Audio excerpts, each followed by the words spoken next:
আমরা আগামী 27শে আগস্ট গণেশ চতুর্থীতে আমরা গণেশ পুজো করার জন্য ব্রতী হয়েছি অন্বেষণ ক্লাবের পক্ষ থেকে, এবং আপনাদের মাধ্যমে আমরা রাজ্যবাসীকে আমন্ত্রণ জানাচ্ছি এই পুজোতে অংশগ্রহণ করার জন্য। 27 তারিখ থেকে 3 দিন পর্যন্ত আমাদের এই অনুষ্ঠান চলবে।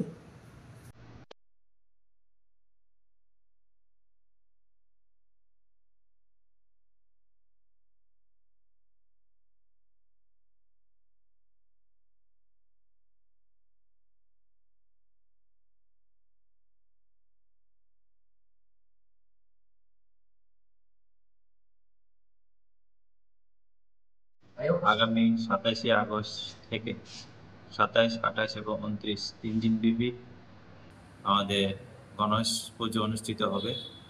প্রথম দিন আমাদের এই মণ্ডপ উদ্বোধন করবেন আমাদের 4 বরজলা মণ্ডলের বাণী মণ্ডল সভাপতি শ্রী রাজীব শাহ মহোদয়ের হাত ধরে।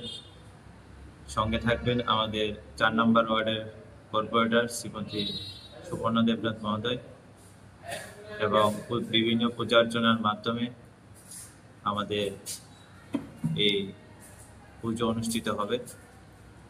আমরা চেষ্টা করছি কিছু সাংস্কৃতিক বা কুইজ কম্পিটিশন এগুলি রাখার জন্য, যদিও আমরা অল্প সময়ের মধ্যে এটি সিদ্ধান্ত আমরা নিয়েছি।